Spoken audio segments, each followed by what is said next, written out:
సువర్ణవనం మీ అందరికీ వందనాలు. చిన్న ప్రార్థన చేసుకుందాం. పరలోకమున్న తండ్రి, నీకు వందనాలు తండ్రి. ఈ యొక్క సమయన నీ పిల్లలు తండ్రి ఒక వాక్యం నేర్చు తండ్రి, ఎంతో ఆసక్తిని వింటుండగా తండ్రి సాయం చేయండి దేవ తండ్రి. మీ పిల్లలు తండ్రి శ్రద్ధ వింటండి, ఒక మాట తండ్రి నేర్చుకున్న సాయం దయచేయండి ప్రార్థిస్తున్న దేవ తండ్రి. చెప్తున్నాను దయచేసి జ్ఞాపకం చేసుకోండి దేవ తండ్రి. మీ మాటలు తండ్రి అందరికి అర్థం విధానం చెప్తుందని సాయం దయచేయండి ప్రార్థిస్తున్న దేవ తండ్రి. చెప్తున్నాను నన్ను తండ్రి దేవ మీ పిల్లలు తండ్రి శ్రద్ధ వింటండి, ఈ యొక్క మాట నేర్చుకుంటుంది తండ్రి సాయం దయచేసి ఆశిస్తూ ప్రార్థన తండ్రి చేసినాములో అడిగిపెట్టుకుంటున్నాను తండ్రి. ఆమేన్. అందరికీ వందనాలండి. మొన్న 1వ రాజుల గ్రంథం నేను చెప్పడం జరిగింది. లాస్ట్ టైం చెప్పినప్పుడు అది కొంతమందికి అర్థం కాలేదు. ఎందుకనంటే అది నేను మధ్యరాత్రి 12 to 1లో ఆ టైంలో చెప్పాను. ఇంకోటి ఏంటంటే డే అంతా ఆఫీస్కి వెళ్ళి జర్నీ చేసేసి వారు ఆఫీస్లో వర్క్ వల్ల అలసిపోయాను. కేవలం ఏంటంటే మరలా అన్నీ 1 రాజులు 2 రాజులు 2వ దినవృత్తాంతం ఒకసారి పెడితే మీకు ఇబ్బంది అవుతుందని నాకు ఓపిక లేకున్నా టైం లేకున్నా అలసిపోయి నిద్ర వస్తున్నప్పుడు కూడా ఏంటంటే నేను మధ్యరాత్రి అయినా 12, 1 అయినా కానీ చెప్పడం జరిగింది. అందుకోసమే అది కొంచెం ఏంటంటే అందరికి అర్థం అర్థం కొంచెం ఇబ్బందిగా అయినట్టు ఉంది అని నాకు తెలిసింది. నాకు అర్థం కాలేదు అని కొంతమంది చెప్పడంతో నాకు అర్థమైంది. సో కాబట్టి ఏంటంటే అది కొంచెం ఏంటంటే మీరు కొంచెం కష్టపడి వినండి, శ్రద్ధ వినండి. ఒకవేళ మీకు అర్థం కాని విషయాలు ఏమైనా ఉంటే నాకు మెసేజ్ కానీ ఫోన్ చేసి అడగచ్చు, నేను చెప్తాను. ఎందుకంటే నాకు టైం కుదరట్లేదు, టైం ఉండడం లేదు. అందుకోసం అని ఇప్పుడు కూడా ఈ చెప్తున్న 2వ గ్రంథం కూడా ఏదైతుందో ఇప్పుడు ఆల్రెడీ నా ఫోన్లో టైం చూస్తే ఆల్రెడీ 12 గంటల 30 నిమిషాలు అవుతుంది మధ్యరాత్రి. అంటే నాకు ఈ టైంలోనే నాకు కుదురుతుంది. ఎందుకంటే అవన్నీ చూసుకోవాలి, మళ్ళీ చెప్పాలి, తర్వాత డే అంతానే ఆఫీస్, తర్వాత నైట్ ఏమో ఫ్యామిలీ, తర్వాత ఎగ్జాక్ట్గా చాలా వర్క్స్ ఉంటున్నాయి. కానీ నాకు కుదరడం లేదు. అందుకోసమని మధ్యరాత్రి చేయాల్సి వస్తుంది. కాబట్టి దయచేసి అర్థం చేసుకొని ఒకవేళ అర్థం కాని విషయాలు ఏదంటే 1కి 2 సార్లు వినడానికి ప్రయత్నం చేయాల్సిందిగా కోరుచున్నాను. ఓకే, ఆలస్యం చేయకుండా ఈరోజు క్లాస్ని ప్రారంభం చేసుకుందాము. 1 రాజుల గ్రంథం విన్నప్పుడు నేను చెప్పాను రచయిత ఎవరంటే ఇర్మియా గారు అని అనుకున్నాము. మనకు ఈ పుస్తకంలో రచన శైలి కనబడుతుంది. అదేంటంటే 24వ అధ్యాయం 25వ అధ్యాయం చూసుకున్నట్టయితే సేమ్ మనకు ఇర్మియా గ్రంథం 52వ అధ్యాయం చూసుకున్నట్టయితే రెండు కూడా ఒక విధంగా రాయబడ్డట్టుగా మనకు కనబడుతూ ఉంటుంది. ఓకే, నెక్స్ట్ ఇంకా చూసుకున్నట్టయితే ఈ పుస్తకము మనం చూసుకున్నట్టయితే మనకు ఎవరితోని ప్రారంభం అవుతుంది అని అంటే రాజుగారు చూసుకున్నట్టయితే రాజేమో మనకు అహాజ్య రాజుతోని, తర్వాత ప్రవక్త చూసుకున్నట్టయితే ఎలియా గారితో ప్రారంభమైనట్టుగా మనకు కనబడుతూ ఉంటుంది. మనకు ఒక ఇశ్రాయేళ్ల గురించి మనం ఒకసారి చూసుకుందాం. ఈ పుస్తకం మనకు 2 విషయాలు చెప్తుంది. ఏంటంటే ఇశ్రాయేల్ గురించి, యూదుల గురించి మనకు ప్రత్యేకంగా కనబడుతుంది. కాబట్టి ఒక్కసారి మనం ఇశ్రాయేల్ యూదుల గురించి చూసుకుందాం. గత 1 రోజు చెప్పినప్పుడు చెప్పాను, బట్ మరొకసారి కూడా విందాం. ఎందుకంటే ఒక విషయాన్ని పదే వింటే ఏంటంటే మన మైండ్లో ఫిక్స్ అయిపోతుంది. కాబట్టి మరోసారి చెప్తున్నాను. ఇశ్రాయేల్ గురించి ఒక బేసిక్ ఐడియా ఏంటంటే మనకు ఏ విషయాలు ఐడియా ఉండాలంటే రాజ్యాన్ని మొత్తం 19 మంది రాజులు పరిపాలించారు. మరొకసారి ఇశ్రాయేల్ రాజ్యాన్ని అంటే మొత్తంగా 19 మంది రాజులు పరిపాలించారు. దాదాపుగా 9 వంశాల వారు పరిపాలించారు. అలానే వీరు 19 మందిలో ఏ ఒక్కరు కూడా దేని కొరకు బ్రతికిన వారు కాదు. అలానే వీరికి మొట్టమొదటి రాజు ఎవరంటే ఇశ్రాయేలు అంటే డివైడ్ అయిన తర్వాత మొట్టమొదటి రాజు ఎవరనంటే యారోబాము. చివరి రాజు ఎవరంటే హోసేయ గారు. ఓకేనా, హోసేయ అంటే ప్రవక్త అయిన హోసేయ కాదు, ఒక రాజు అయిన హోసేయ మాత్రమే.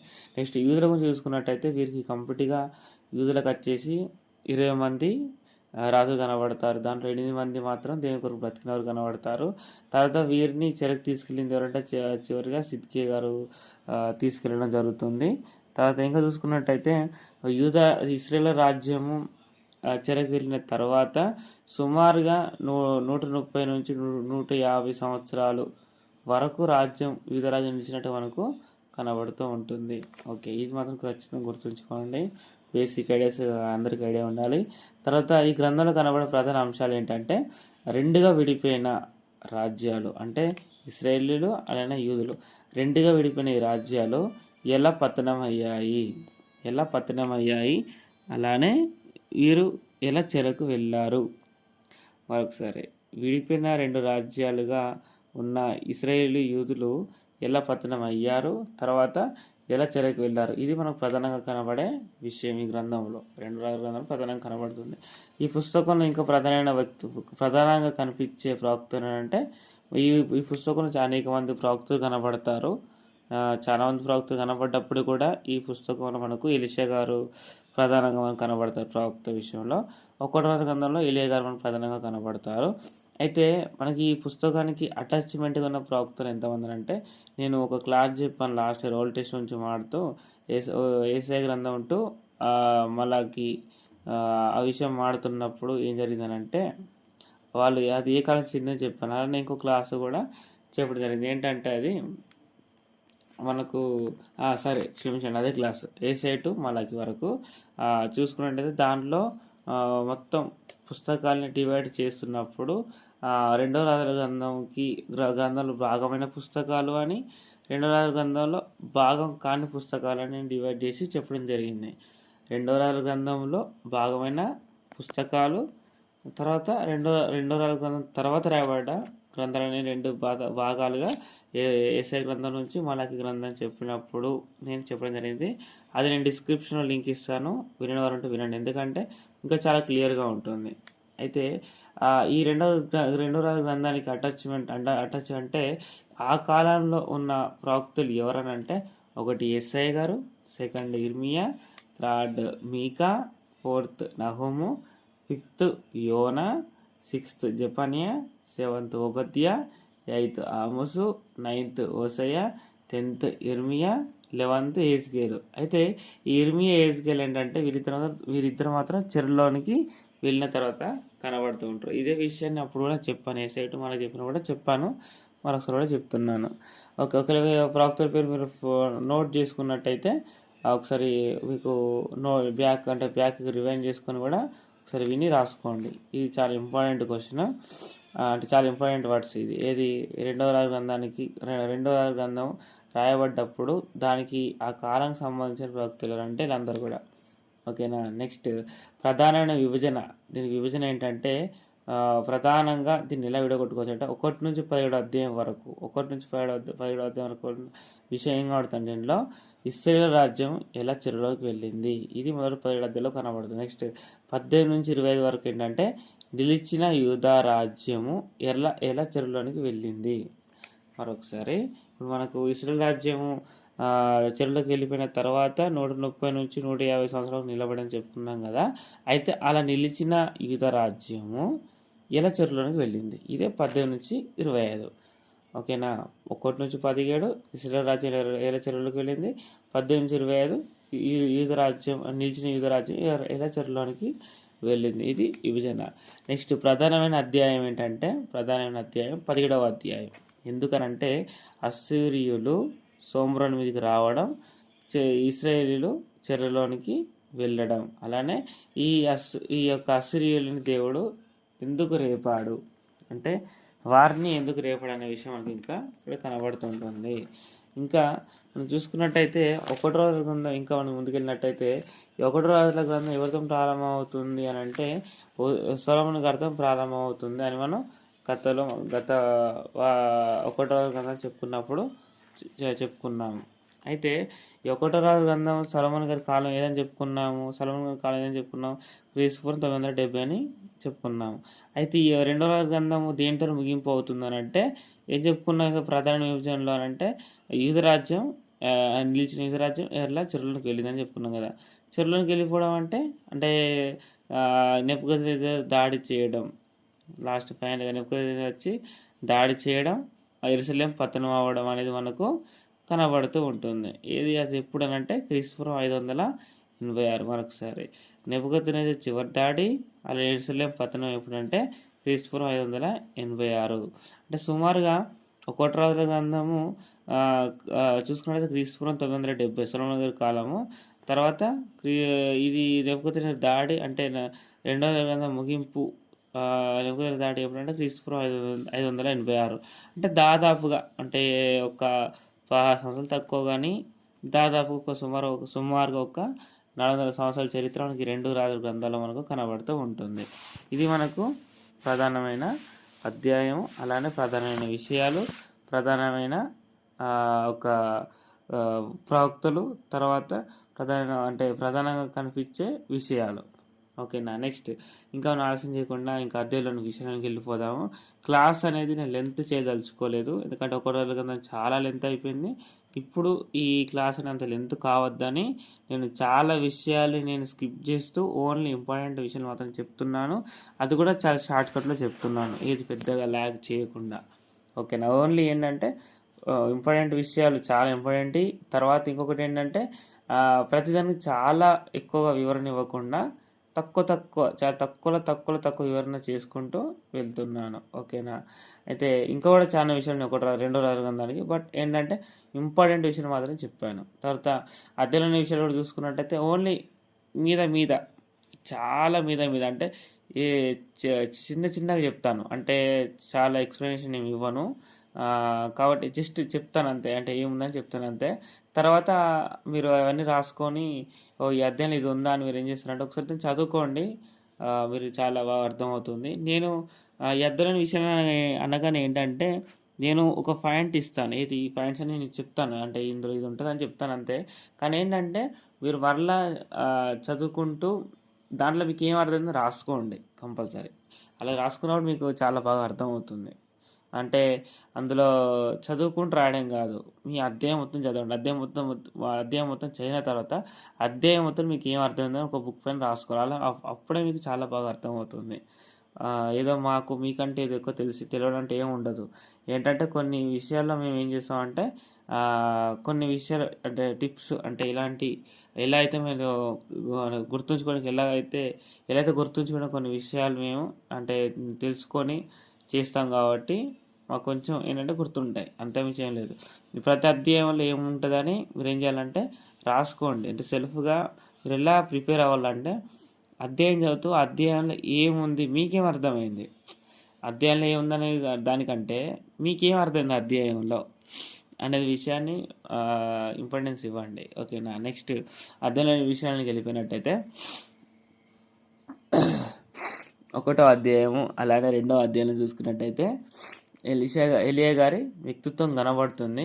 బట్ ఏంటంటే కొంచెం వివరణకు వెళ్ళినట్టయితే 1వ అధ్యాయం ఏం కనబడుతుందంటే మనకు ప్రధానంగా అహజ్యా గారు అంటే ఎలియా గురించి తెలుసుకున్నప్పుడు ఏం చేశారంటే అతని గురించి మరొకసారి తెలుసుకుందామని ఎలియా గారి దగ్గరికి తన దగ్గర ఉన్న సైన్యంలో ఒక 50 మందిని పంపించినప్పుడు ఏం జరుగుతుందంటే ఏలియా గురించి తెలుసుకుని పంపించాడు. అయినప్పుడు కూడా ఏమవుతుంది, ఏలియా గురించి తెలుసుకొని పంపించాడు. మళ్ళీ ఏం చేశారు, కన్ఫర్మేషన్ కోసం పంపేసరికి ఏంటంటే ఆ 50 మంది ఏం చేశారు, ఎలియా గారు అంటే అగ్నితో చంపేయడం అనేది జరుగుతుంది. అలానే ఇంకా మళ్ళీ ఏం చేస్తాడు, మళ్ళీ 50 మందిని పంపిస్తాడు. ఆయన మళ్ళీ అడవికి పంపిస్తున్నాడు.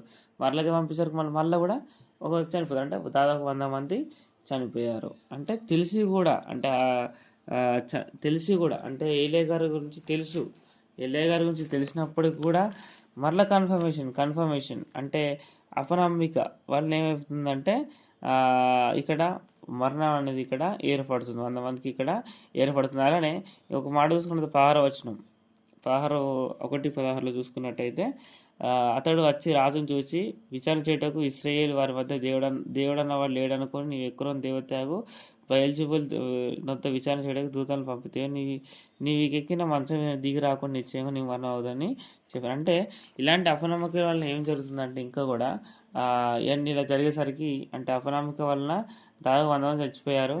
అలానే ఇంకా అతను ఇంకేం చేసినాడు, బయల్జెబూల్ దేవతను కూడా పూజించడం కనబడుతుంది. అయితే ఇవన్నీ చేసేసరికి ఏంటంటే ఏలియా గారు ఏమని ఇక శాపం పెట్టాడంటే నువ్వు ఏ మనసు అయితే పడి ఉన్నావు, అనారోగ్యంతో ఉండి నువ్వు నీ స్వస్థత కావాలి నాగరికి తెలుసుకుంటే మందిని పంపావో దానికి నయం కాకుండా ఇంకా దూతల్ని అంటే ఏ దూతల్ని అయితే నువ్వు పూజించి దేవునికి దూరంగా ఉన్నావో వాటిని బట్టి తర్వాత నువ్వు నా అపనమ్మకం బట్టి నీ ఏం చేస్తున్నా అంటే నీకు శపిస్తున్నాను అంటే ఏ మంచం మీద నువ్వు ఎక్కావో అదే మంచం చనిపోతుంది ఇక్కడ ఏలే గారు చెప్పడం జరుగుతుంది. నెక్స్ట్ రెండవ అధ్యాయం చూసుకున్నట్లయితే ఏలే గారు ఆరోహణం కనబడుతుంది. తర్వాత ఈ ఆరోహణం తర్వాత ఎలిషా గారు తిరిగి వస్తుండగా ఎలీషాని చూసి ఒక 40 మంది బాలురు అతను ఎగతాళి చేయడం జరుగుతుంది. అప్పుడు అతను శపించి అంటే అంటే 40 మంది శపించాడు. ఎలీషా గారు శపించడం ద్వారా వారి వర్ణం ఇక్కడ కనబడుతుంటుంది. నెక్స్ట్ 3-4 అధ్యాయంలో చూసుకున్నట్టయితే యెహోరాము మోయాబు మీదికి యుద్ధానికి వెళ్ళడం ఇక్కడ కనబడుతుంది. 3-4 అధ్యాయం ప్రధానంగా కనబడుతుంది. సరే ఇంకా మనం కొంచెం చూసుకున్నట్లయితే 3వ అధ్యాయం ఇంకేం కనబడుతుంది అంటే మోయాబు మీద ఎలా విజయం పొందాడు ఎవరు యెహోరాము మోయాబు మీద ఎలా విజయం పొందాడు ఇది ఒకటి 3వ అధ్యాయం కనబడుతుంది. 4వ అధ్యాయం చూసుకున్నట్లయితే సునేమిరాల గురించి కనబడుతుంది. ఇది చదువుకోండి అంటే చెప్తున్నా కదా, ఓన్లీ ఇంపార్టెంట్ పాయింట్స్ మాత్రమే చెప్తాను కొంచెం, ఎందుకంటే లెంత్ ఎక్కువ అవుతుందన్న ఉద్దేశంతోనే నేను ఇది కూడా క్లియర్గా చెప్పడం లేదు. నెక్స్ట్ 5th చూసుకున్నట్టయితే నయమాను ఒక స్వస్థగా అక్కడ కనబడుతుంది, ఒకసారి చూసుకోండి, అది కూడా ఇంపార్టెంట్. దాని గురించి వివరణ చాలా ఉంది కానీ చూసుకోండి ఒకసారి. నెక్స్ట్ 6th పాయింట్ గొడ్డలు తిరగడం అంటే శిష్యులు ఎక్కువ అవుతున్నారు, మనకు దాన్ని ఏమంటారు ఉండడానికి షెల్టర్ లాగా మనకు కావాలి. సో మనకు దానికోసం కావాలన్నప్పుడు వీళ్ళు ఏం చేస్తారంటే అంటే కట్టెల కోసం వెళ్ళినప్పుడు ఆ గొడ్డలు అనేది అక్కడ ఉన్న చెరువులు అక్కడ నీళ్ళలో పడడం జరుగుతుంది. నీళ్ళు అక్కడ పడ్డప్పుడు దానికి ఎలా తీయాలనుకున్నప్పుడు ఎలీషా గారు ఒక అద్భుతంగా అక్కడ మనకు కనబడుతూ ఉంటుంది. ఇది 6వ అధ్యాయం కనబడుతుంది. నెక్స్ట్ 7వ అధ్యాయం వచ్చేసరికి మనకు బెనహదాదుది ఒక అహంకారం కనబడుతుంది. బెనహదాదు అహంకారం కనబడుతుంది.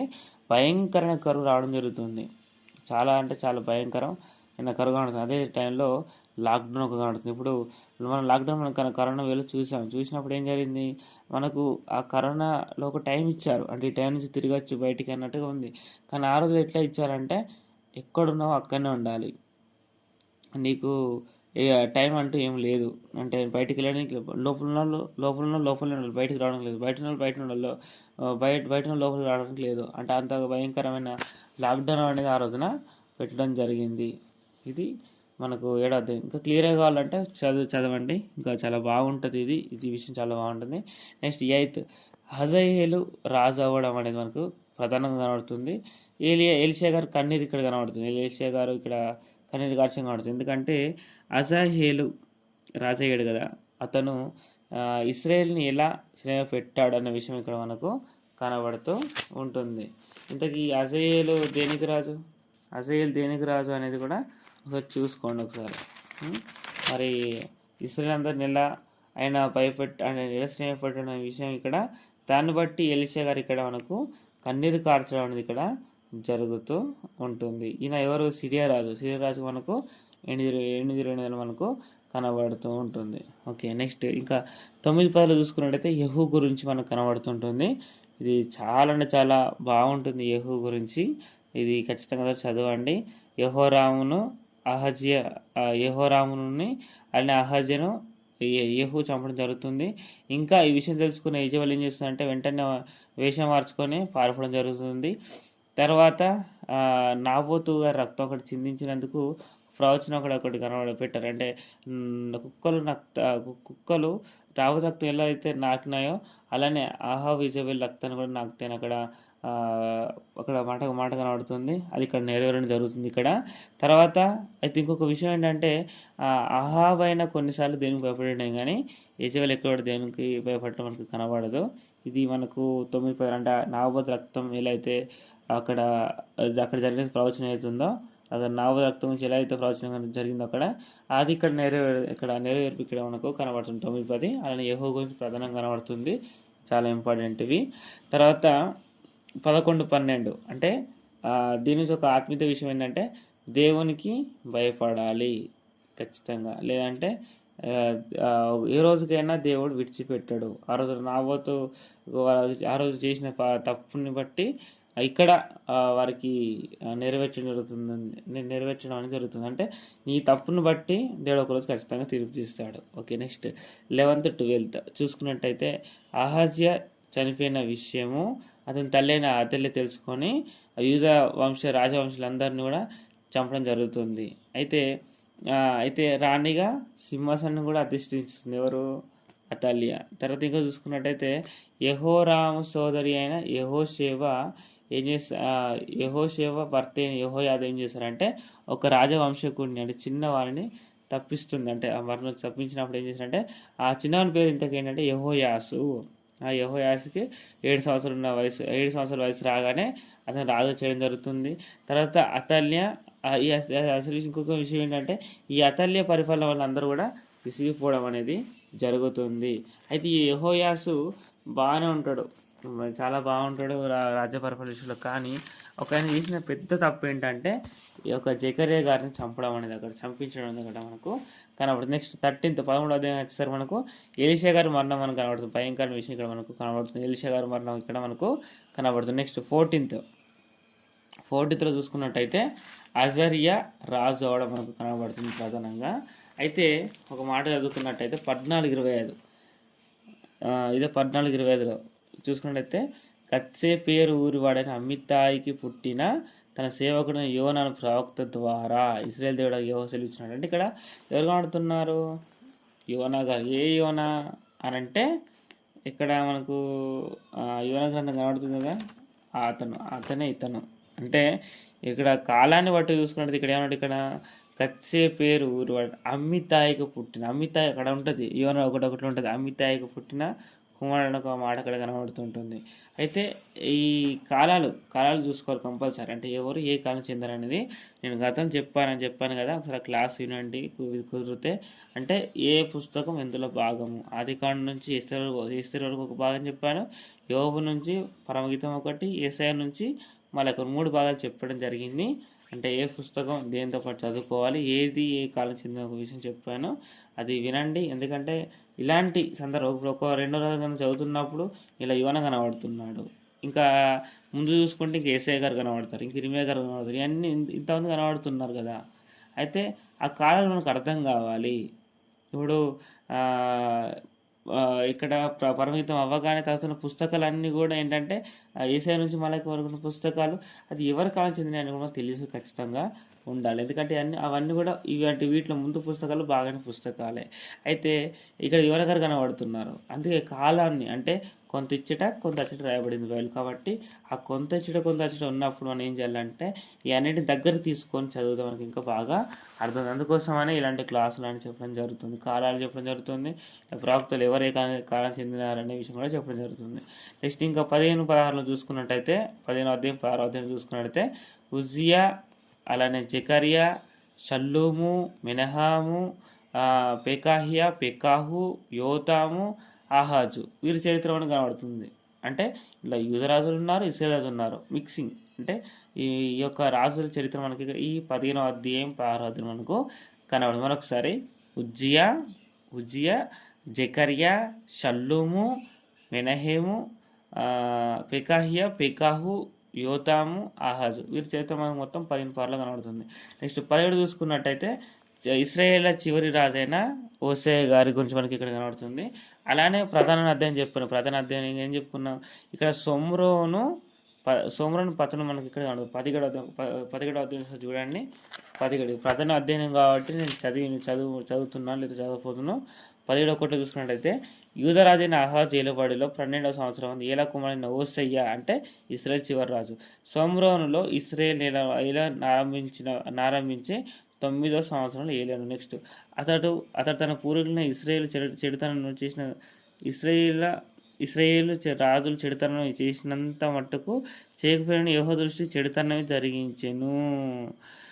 అతని మీదికి అశ్షూరురాజైన షల్మనేసెరు యుద్ధానికి రాగా హోషేయ అతనికి దాసుడే పన్ను ఇచ్చువాడే ఉండెను. ఇంకా చూసుకున్నట్టయితే కంప్లీట్గా ఇశ్రాయేలు సోమ్రోను అంటే ఇశ్రాయేల్ రాజ్యం వాళ్ళు చెరలోకి వెళ్ళిపోవడం అనేది షల్మనేసెరు అనే ఒక రాజు వీరి మీదకి రావడం అనేది ఇక్కడ కనబడుతూ ఉంటుంది. అయితే ఒక మాట ఏంటంటే 7 జాతుల వారు ఎవరైతే ఉన్నారో మనకు తెలుసు కదా, చెప్పుకున్నాం కదా గత నెలలో మనం యెహోషువ క్లాసు అని చెప్పుకున్నప్పుడు చెప్పాను కదా, 7 జాతుల వారు తప్పులు చేశారు. 7 జాతుల వారిని ఎల్లగొట్టి ఇశ్రాయేలుకు వారి భూభాగం ఇవ్వడం జరిగింది కదా. అయితే ఈ 7 జాతుల వారు ఎలాంటి తప్పులు అయితే చేశారో అవే తప్పులు ఇక్కడ ఎవరు చేస్తున్నారంటే ఇస్రాయేల్ తప్పు చేయడం వల్ల ఏమైనా దేవునికి అయిష్టమైపోవడం అనేది ఇక్కడ అసలు మాట చదువుకుందాం, అదే మాట ఇక్కడ చదువుకుందాం. 17 ఉంటుంది అదే మాట. 17 ఆ మాట చూసుకుంటే, ఎందుకనగా ఇస్రాయేల్ ఐగుప్తు దేశంలో నుండి, ఐగుప్తు రాజైన ఫరో యొక్క బల క్రింద నుండి తాను విడిపించిన తమ దేవుడిని యెహోవా దృష్టికి పాపం చేసి ఇతర దేవతలందు భయభక్తులు నిలిపి, అంటే నేను ఐగుప్తు నుంచి విడిపించాను, అంటే ఐగుప్తు రాజైన ఫరో నుంచి, అతని బలం కింద నుంచి నేను విడిపించాను కదా, అయినప్పుడు కూడా ఏం చేస్తున్నారు, నా దృష్టికి పాపం చేస్తున్నారు. దేవతలే అందు వీళ్ళు ఏం చేస్తున్నారు, భయభక్తులు నిలుపుతున్నారు. తమ ఎదుట నిలవకుండా యెహోవా వెళ్ళగొట్టిన జనుల కట్టడలను, ఇశ్రాయేలు రాజులు నిర్ణయించిన కట్టలను అనుసరించుచున్నది ఉండిరి. ఇంకా చూసుకున్నట్టయితే ఇంకా 9-10 వచ్చిన ఇంకా చూసుకున్నట్టయితే ఏం కడుతుందంటే, నేను వారి కోసం ఎంతో చేశాను వారి కోసం నేను, అయినప్పటికీ కూడా వారు నన్ను విడిచిపెట్టారు, వారు అన్యదేవతల పట్టు తిరిగారు అని ఇక్కడ దేవుడు బాధపడడం జరుగుతుంది. వారిని ఎందుకు ఇస్రాయేల్ ఎందుకు చెరగా అప్పగించారంటే, వారి వ్యక్తిత్వం, అంటే వారి ప్రవర్తన బాగాలేదు. తర్వాత వీరి ప్రవర్తన బాగాలేనంత మాత్రాన వారు బాగాలేనంత లేదని వదిలేదు.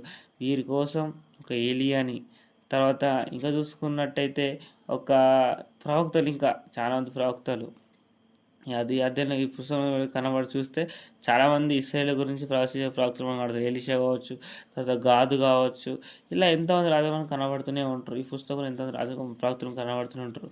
వారందరూ కూడా ఏం చేశారంటే ఎదిరించారు. అంటే మీరు తప్పులు చేస్తున్నారు, దేవునికి అయిష్టంగా బ్రతుకుతున్నారని వాళ్ళు ప్రవక్తలు చెప్పడం జరుగుతుంది. ఇలా ఎంతమంది ప్రవక్తలు చెప్పిన, ఒక ఎలీషా కాదు, ఇట్లా ఎంతమంది ప్రవక్తలు చెప్తున్నప్పుడు కూడా వారి ప్రవర్తన మార్చుకోక దేవునికి అయిష్టంగా బ్రతకడం అనేది జరిగింది. అందుకోసమనే ఇశ్రాయేల్ని దేవుడు ఏం చేశాడు, అంటే ఇశ్రాయేల్ అందరినీ కూడా ఒక అష్షూరు రాజ్యానికి ఏం చేశాడంటే చెరగా పంపించాడన్నట్టు మనకి ఇక్కడ కనబడుతూ ఉంటుంది. నెక్స్ట్ 18వ అధ్యాయం చూసుకున్నట్టయితే 18-19 అధ్యాయాల్లో మనకి హిజ్కియా గారి చరిత్ర 18, 19, 25 చూసుకున్నట్టయితే హిజ్కియా గారి చరిత్ర మనకు కనబడుతూ ఉంటుంది. అయితే హిజ్కియా చరిత్ర గురించి చూసుకున్నట్టయితే ఇది ఇక్కడ 10 గోత్రాల వారిని నేను చెరకు తీసుకుని వెళ్ళాను, నువ్వెంత అని సన్హెరీబు మాట్లాడడం అనేది జరుగుతుంది. హిజ్కియాతో మాట్లాడడం జరుగుతుంది. హిజ్కియాకు దేవుడు తోడుగున్నాడు. తర్వాత అంటే హిజ్కియాకు దేవుడు ఎందుకు తోడంటే అతని ప్రవర్తన బాగుంది, దేవుని పట్ల దేవుని యందు ఆయన భయభక్తులు నిలిపాడు కాబట్టి. ఇంకోటి ఏంటంటే ఇశ్రాయేల్ రాజ్యం చెరకెళ్ళినప్పుడు కూడా యూదా రాజ్యం నిలిచింది. తర్వాత కూడా ఇంకా నిలిచిందంటే కారణం ఎవరంటే అందులో ఒక హిజ్కియా కూడా ఒక ప్రధానమైన కారకుడు. లేకపోతే హిజ్కియా కారణం బాగాలేకపోతే హిజ్కియానే డైరెక్ట్ అయిన కాలంలో తీసేసేవాడు వచ్చు దేవుడు రాజు. కానీ ఇతని జీవితం బాగుంది కాబట్టి ఆపాడు. తర్వాత ఇంకా చూసుకున్నట్లయితే ఇది హిజ్కియా గురించి మనకు కంప్లీట్ కనబడుతూ ఉంటుంది. తర్వాత అక్కడ ఏసయ్య ప్రవక్తుడు మనకు కనబడుతూ ఉంటాడు. ఇది మనకి ఏసయ్య గ్రంథంలో మనకు కనబడుతుంది సందర్భాలు మొత్తం కూడా. ఇక్కడ 2 రాజుల గ్రంథాలు కనబడుతున్న ఈ 3 అధ్యాయాల విషయమే అక్కడ ఏసయ్య గ్రంథం 36-38 అనుకుంటారు, అక్కడ కూడా సేమ్ కనబడుతూ ఉంటుంది. అందుకే కాలాన్ని బట్టి చదువుకుంటే బాగా అర్థమవుతుంది. నెక్స్ట్ 21లో మనకు ఈ హిజ్కియా గారి కుమారుడైన మనష్షే గురించి కనబడుతుంటుంది. ఇది చాలా ఇంపార్టెంట్, చదువుకోండి కంపల్సరీ. నెక్స్ట్ 22 22వ అధ్యాయం చూసుకున్నట్టయితే మెస్సియా రాజు గురించి కనబడుతుంది. ఈయన దేవుని యందు భయభక్తులు నిలిపినవాడు, చాలా మంచి రాజు. ఇతను చాలా అంటే చాలా మంచి రాజు మనకు కనబడుతుంది. 22లో మనకు కనబడుతుంటుంది. తర్వాత ఇక 23వ అధ్యాయం గురించి చూసుకున్నట్టయితే 23వ అధ్యాయంలో ఈయన యొక్క మరణం, ఇక ఎవరి గురించి మెస్సియా మనకు కనబడుతుంటుంది. నెక్స్ట్ 24లో చూసుకున్నట్టయితే యెహోయాజు రాజు అవడం కనబడుతుంది. తర్వాత యెహోయాకీము రాజు కాలంలో కూడా ఒక మొదటి దాడి జరిగినట్టు మనకు కనబడుతుంది. యెహోయాజు రాజు అవడం కనబడుతుంది. తర్వాత యెహోయాకీము రాజు అయినట్టు కనబడుతుంది.